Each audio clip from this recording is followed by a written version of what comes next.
자, 여러분들 인사하고 시작하도록 하겠습니다. 여러분 반갑습니다. 안녕하세요. 네, 반갑습니다. 지금 오늘은 11월 9일이네요. 11월 9일. 다음 주 여러분들 이맘때쯤이면 예비 소집 끝나고 이제 집에서 뭐 마무리하는 친구들도 있을 거고, 그리고 독서실에서 또 마무리하는 친구들도 있을 거고, 네, 그럼 벌써 시간이 이렇게 됐네요. 이제 여러분 지금까지 되게 열심히 노력하셨기 때문에 좋은 결과 있을 겁니다. 네, 너무 긴장하지 마시고요. 네, 끝까지 최선을 한번 다해 봅시다. 아시겠죠? 자, 제가 어제 시간 관계상 여러분들 신간회 부분, 그러니까 실력 양성 운동이 실패로 이제 끝났다고 말씀드렸잖아요. 물산 장려 운동, 밀립대학 설립 운동, 문맹 퇴치 운동, 이것이 이제 민족주의자들에 의해서 시행되었지만 이 실력 양성 운동이 모두 실패하게 됨에 따라 이제는 우리가 아무리 노력해도 안 되겠다라고 이제 그런 생각을 해가지고 그 민족주의자 세력들 중에서도 일제에 좀 타협적이려고 하는 타협적 민족주의자가 이제 등장한다 그랬었죠. 그래서 타민 세력이라고 이제 어제 설명을 드렸었는데, 자, 타협적 민족주의자가 있으면은 반대쪽으로 타협하지 않는 사람들도 등장할 거야. 우리 그들을 비타협적 민족주의자라고 얘기를 한다. 그래서 이 비타민 세력들은 타민 세력들을 이제 굉장히 싫어했겠죠. 자, 반면에 민족주의 반대 진영이라고 볼 수 있는 이제 사회주의 진영이에요. 이 사회주의 진영 같은 경우는 3.1운동 이후로 이제 전국적으로 확산되게 되지만, 이제 지식인들과 학생들 위주로 이제 확산이 되게 되지만, 일제가 제정했었던 치안유지법, 1925년에 만들었던 치안유지법에 의해서 큰 타격을 받는다고 설명을 드렸었어요. 자, 그러니까 비타민 세력은 타민 세력 때문에 굉장히 곤혹스러운 입장이고, 그리고 사회주의자들은 치안유지법으로 인해서 굉장히 곤혹스러운 그런 입장이야. 자, 그래서 이 비타민 세력과 사회주의 세력이 이제 나라를 위해서, 지금 우리가 당장은 사상이 다르지만 지금 나라의 독립이 우선이다라고 생각을 해가지고 둘이 힘을 합쳐요. 우리 이것을 민족유일당 운동이라고 하고, 이 민족유일당 운동의 가장 대표적인 단체가 신간회라고 말씀을 드렸었어요. 오케이? 자, 오늘은 어제 초프를 안 읽었거든요. 그래서 초프 읽고 또 다음 내용으로 넘어가 보도록 하겠습니다. 자, 먼저 민족유일당 운동의 전개 부분을 보도록 할게요. 여러분들 17페이지입니다. 17페이지.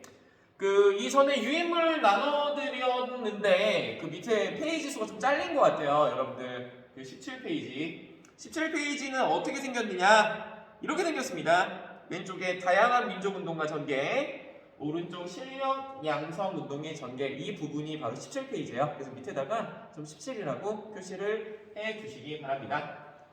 자, 밑에 민족유일당 운동의 전개 살펴보도록 할게요. 자, 사회주의 사상의 유입과 확산 살펴보도록 하겠습니다.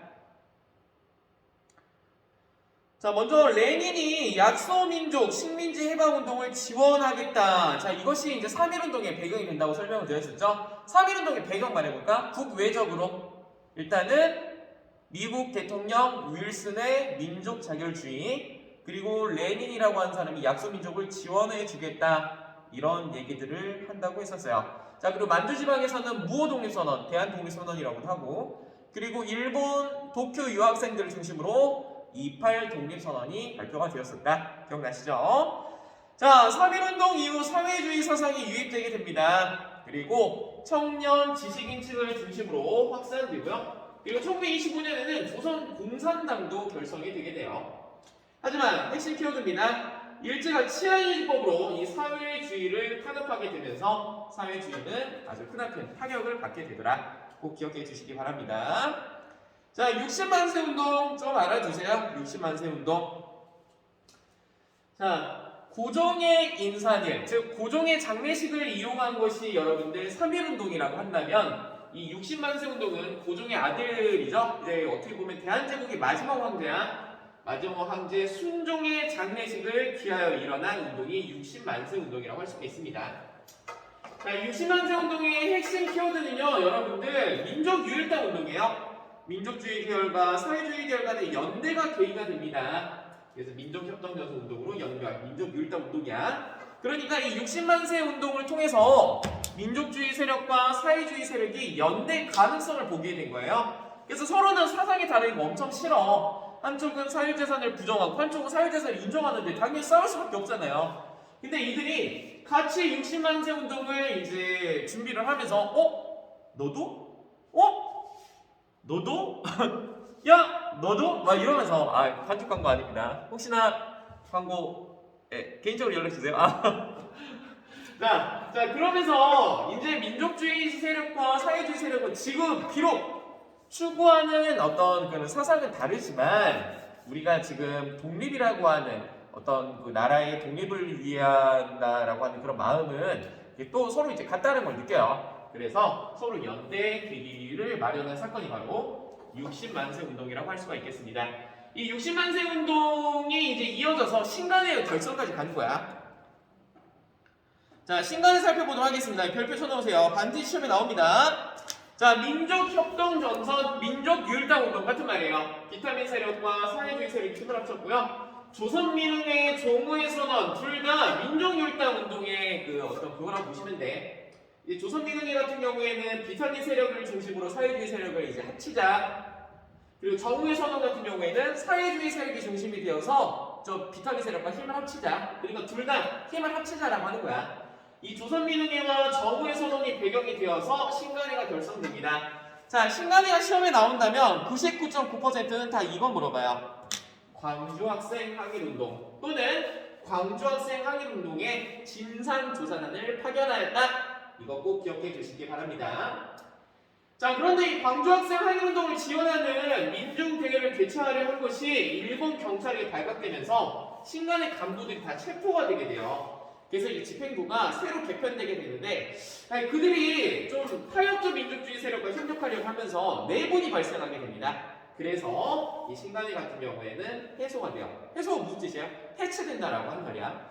근데 왜 해체란 말 안 쓰고 해소란 말 썼나요? 이 해소라고 하는 것은 작전상 후퇴라고 보시면 됩니다. 작전상 후퇴. 우리가 지금은 비록 이 해체를 하지만 좀 더 괜찮은 조직으로 돌아오겠다라고 하는 측면에서 작전상 후퇴 이렇게 생각하시면 되겠습니다. 그래서 해소라고 하는 표현은 신간회만 등장해요. 자, 그러면 이제 또 구분을 해보자. 신간회랑 비슷한 이름 가진 단체 하나 있지 않냐? 우리 애국개몽운동 단체 중에 신민회. 신민회는 어떤 사건을 계기로 해체된다고 그랬어요? 105인 사건. 105인 사건 반드시 기억해 주세요. 자, 그 다음에 군우회 살펴보도록 하겠습니다. 이 군우회는 신간회 자매단체예요. 이 어떤 여성계 조직이라고 볼 수가 있는데 이 신간회가 아까 비타민 세력과 사회주의 세력이 힘을 합친 민족유일당 운동의 어떤 한 대표적인 단체라고 했잖아. 이 군우회도 마찬가지야. 군우회도 민족협동전선이라고 보시면 되겠습니다. 자, 18페이지 보도록 하겠습니다. 18페이지. 자, 이 18페이지 같은 경우는 그냥 한번 읽어보면 될 것 같아요. 읽어보면. 자, 다양한 사회운동이 일어납니다. 왜 다양한 사회운동이 일어날까? 이 시기는 1920년대예요. 1920년대는 왜 다양한 사회운동이 일어날까? 1920년대는 일제 통치 방식이 어떤 방식이라고 말씀을 드렸죠?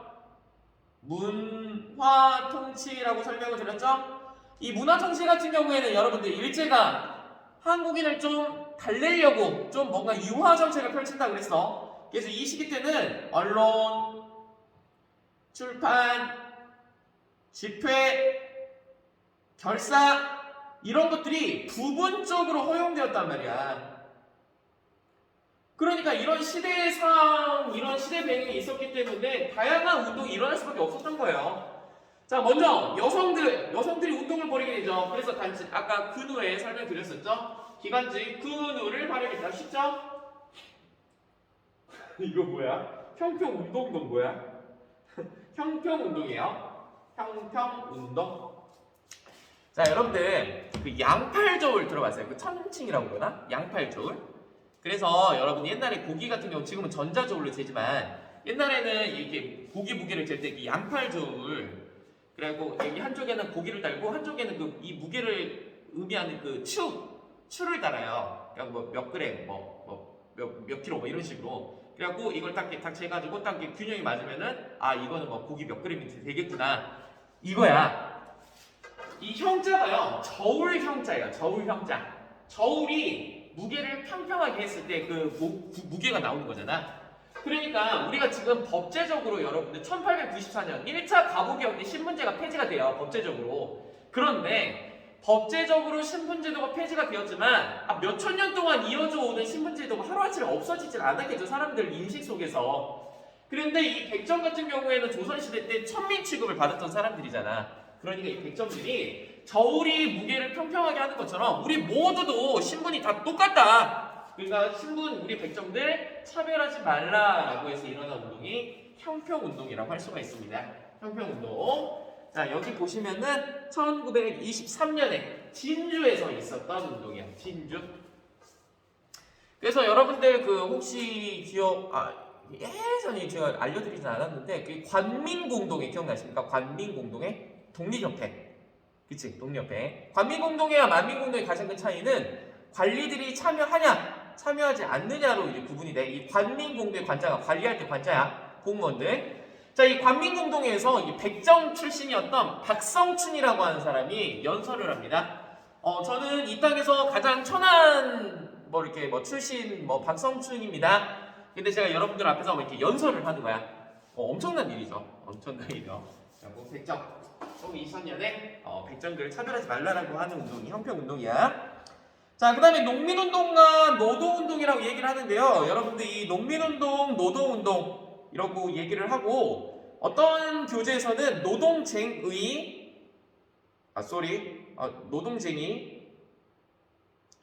그리고 농민운동을 소작쟁의라고 이야기를 합니다. 어떤 책에선 그래. 농민운동, 소작쟁의, 노동운동, 노동쟁의. 아유, 발음 왜 이렇게 꼬이지? 자, 이 쟁의라고 하는 것은 오늘날 파업이라고 생각하시면 돼요. 파업, 스트라이크. 이렇게 파업이라고 보시면 되는데요. 말 그대로 소작료를 깎아달라. 그리고 노동 임금을 개선해달라. 그리고 어떤 노동 환경을 개선해달라. 이런 식으로 일어난 것이 소작쟁이와 노동쟁이라고 할 수가 있겠습니다. 여러분들 일단 소작은 누구를 말해요? 소작. 자, 이거 이제 개념 좀 정리해보자. 땅을 가지고 있는 사람을 우리 뭐라고 하죠? 지주, 땅지 주인 주자. 그리고 그 땅을 빌려서 경작하는 사람들을 우리는 소작인이라고 이야기를 합니다. 자, 그럼 소작인 같은 경우 땅을 빌렸기 때문에 땅에 사용료를 줘야 되겠죠? 그 사용료를 우리는 지대라고 얘기를 합니다. 지대. 보통은 그 지대값을 얼마를 주냐면 그 땅에서 생산되는 양의 절반을 줘요. 그래서 병작 반수라고도 해. 어렵지? 그냥 넘기자. 그래서 절반은 그러니까 100가마가 생산이 됐어. 100가마 생산됐으면 이 사용료 지대로 50가마를 주는 거야. 오케이? 자, 근데 이 암태도라고 하는 것은 여러분들 지금 전남 신안? 그 신안 앞에 있는 섬이에요. 이 암태도 여기에서 어떤 한 지주가 엄청나게 소작료를 많이 물립니다. 그래서 이거를 좀 항의한다라는 측면에서 암태도 소작쟁이가 있었고요. 자, 그리고 노동운동 같은 경우에 원산 노동자 총파업이 있어요. 우리 이번에 기출문제죠. 원산 노동자 총파업. 라이징선이라고 하는 회사가 있었는데 그 라이징선 회사에서 일하고 있었던 이 한국인이 그 일본인 관리자한테 구타를 당합니다. 그래서 아니 무슨 관리자면 관리자지 사람을 저렇게 심하게 때릴 수가 있느냐. 그래서 거기에서 항의하고 더 나아가서 노동환경을 개선해달라, 임금을 인상해달라 라고 하는 측면에서 일어난 운동이 원산 노동자 총파업이라고 할 수가 있습니다. 자, 이 암태도 소작쟁이는 1923년 그리고 원산 노동자 총파업은 1929년이에요. 자, 처음에는 말 그대로 생존권투쟁이었어. 근데 나중에는 그 일본 제국주의에 반대하는 항일투쟁으로 발전하였다. 이렇게 알아두시면 되겠습니다. 자, 그 다음에 마지막으로 광주학생 항일운동 볼게요. 한일 학생 간의 충돌을 계기로 일어납니다. 나주역 사건이라고 이야기를 해요. 여러분 많이 들어봤을걸? 이제 통합 기차에서 이 박기옥이라고 하는 여학생을 후쿠다라고 하는 남학생이 머리를 이렇게 잡아당기면서 이렇게 희롱을 해요. 놀려. 그래서 이제 그 사촌 동생이었던 이 박준채라고 하는 사람이 어이 그러지 마. 이렇게 얘기를 했겠죠. 근데 후쿠다가 주생직 막 이러면서 이제 싸움이 이제 붙게 되잖아요. 근데 이것이 패싸움으로 이어지게 됩니다. 근데 이 과정에서 일본 경찰이 개입을 하는데 팔이 안으로 굽는다고 일본 학생 편만 드는 거죠. 그래서 여기에 항구에서 일어난 것이 광주 학생 항일 운동이 되겠습니다. 이 광주학생 항일운동 같은 경우에는 아까도 말씀드렸다시피 99.9% 신간회가 이 사건을 조사하기 위해서 또는 지원하기 위해서 이거 좀 지원을 했다 이렇게 좀 기억해 주시면 되겠습니다. 자, 1920년대 문화통치라고 하는 이 시대 상황 속에서 다양한 운동들이 벌어지고 있죠. 여성운동, 근회, 그리고 백성들도 항평운동을 진행했고요. 그리고 농민들과 노동자들도 지금 이게 계속 저항하고 있고, 그리고 학생들도 저항하고 있는 모습입니다. 자, 좋습니다. 자, 민족문화 수호 노력과 다양한 문예활동 살펴보도록 할게요. 자, 한글과 한국사가 있죠, 여러분들. 이 한글과 한국사는요, 여러분들 나라의 학문이다 라고 이야기를 해서 국학이라고도 얘기를 해요. 나라국, 학문학, 그래서 한글과 한국사 살펴보도록 하겠습니다. 쉬워요, 한글은. 조선어 연구의 각야날을 제정했다고 합니다. 자, 이 각야날은 여러분들 오늘날 10월 9일 어떤 날로 기념하고 있죠, 우리가? 한글날. 예, 나중에 한글날로 이제 우리 바뀌게 되죠. 자, 이 조선어 연구회가 여러분 발전한 것이 조선어 학회입니다. 조선어 학회. 자, 이 조선어 학회는 조선어 연구회를 개설했고요. 자, 밑줄 한글 맞춤법 통일안, 그리고 우리말 큰사전 편찬 사업을 추진했어요. 근데 이거를 진행하고 있을 때 이 조선어 학회가 해산당합니다. 어떤 사건이냐? 조선어 학회 사건. 자, 일단 어떤 한국인 여성 2명이 이게 한국말을 쓰다가 이제 일본 경찰한테 발각이 돼요. 그리고 이제 불려가서 조사를 받아. 그 과정에서 이 조선어 학회에서 이제 문자를 배웠다 이런 걸 실토하게 되겠죠. 그래서 이 사건으로 강제 해산당하게 되었다. 이 정도만 알아두시면 되겠습니다. 자, 글쎄요, 이 한국사 연구 같은 경우에는 어떤 식으로 문제가 나오느냐, 인물들의 업적을 물어보는 문제가 많았거든. 결국 민족주의 사학, 사회경제 사학, 실증 사학이라고 되어 있는데 민족주의 사학 정도만 알아두세요. 자, 민족주의 사학은 정신을 강조하는 겁니다. 정신. 그래서 박은식은 국혼을 강조했는데 이 영혼에 관련된 것이 이제 우리 글과 아까 말씀드렸던 역사야. 자, 우리가 지금 몸은 빼앗겼지만, 우리 나라는 빼앗겼지만 우리가 국어와 역사라고 하는 이 정신만 유지하고 있다면 언제든지 나라는 되찾을 수 있다. 이런 측면에서 알아주시면 될 것 같아요.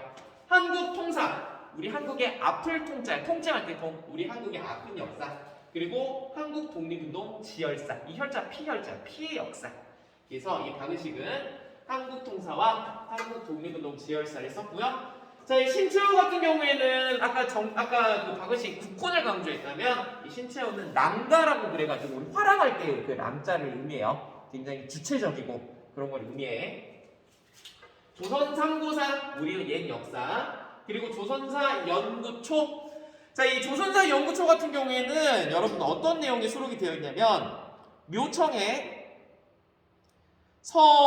서경천도 운동을 조선 일천연례 제일 대사건이라고 평하고 있죠. 많이 들어보셨을 거예요.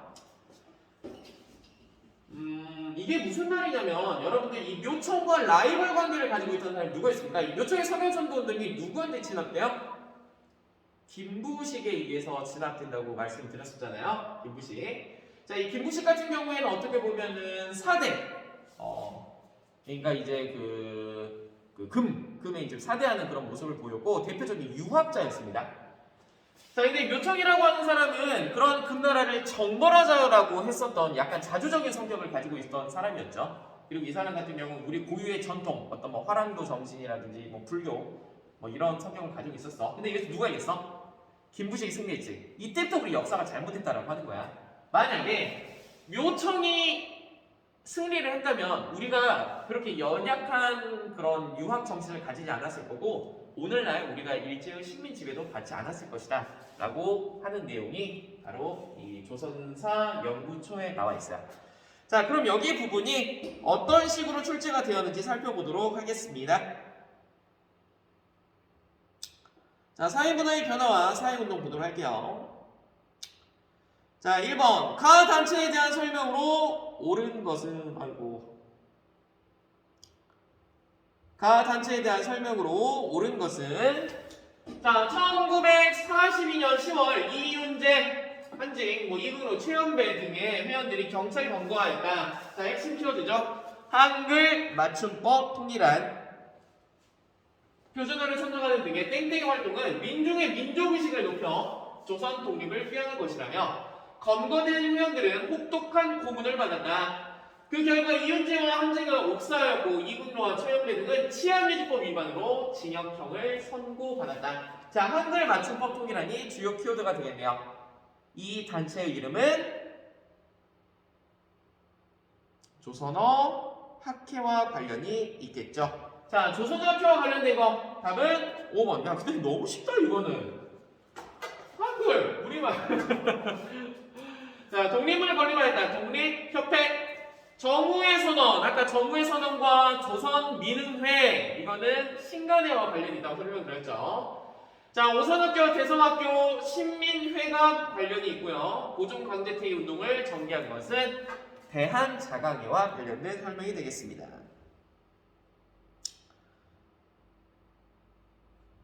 자, 강에 들어갈 내용으로 가장 적절한 것은 이번 기출이네요. 이거 많이 틀렸던데, 지역 문제. 자, 이번 한국사 발표 수업 주제인 땡땡 지역의 역사에 대해 나는 강화도 조약에 따른 개항지로 소개하려고 해. 자, 강화도 조약의 개항지 세 곳 말해 보도록 하겠습니다. 부산, 원산, 인천. 이 세 군데 중에 하나겠네요. 자, 우리나라 최초의 근대적 학교 설립지로 발표할 거야. 저번에 설명드렸는데. 우리나라 최초의 근대적 사립학교. 부산, 원산, 인천 중에 어딜까요? 원산이죠. 무슨 학사? 원산 학사. 그럼 나는 1914년 서울과 연결되는 철도가 개통된 도시로. 이거는 몰라도 돼요. 여러분들 철도는 1899 경인선만 알아두세요. 대한제국 시기 때 개통이 된 거야. 자, 이 1914년에 이제 개통된 것은요 경원선이에요. 서울과 원산을 이어주는 겁니다. 근데 몰라도 돼, 얘들아. 우린 이거만 보고 문제 풀면 되는 거야. 자, 원산이네요. 정답은 4번입니다. 한국인 노동자 구타 사건을 계기로 총파업이 전개된 곳, 원산 노동자 총파업 설명하는 거예요. 자, 6.25 전쟁 당시 이승만 정부의 피난처 부산이죠. 부산. 조만식 어제 설명드렸습니다. 평양. 홍경래가 지역차별에 반발해 봉기했던 지역, 평안도 지역차별 때문에 일어난 것이라고 설명드렸었죠. 자, 5번. 러일 전쟁 중 일본이 불법적으로 자국 영토에 편입한 땅. 이거 모르는 사람 없겠지? 독도. 자, 이렇게 해서 끝났어요, 여러분들. 이렇게 해서 끝났고요. 잠깐 쉬었다가 돌아오도록 하겠습니다. 잠깐만 끊었다 갈게요.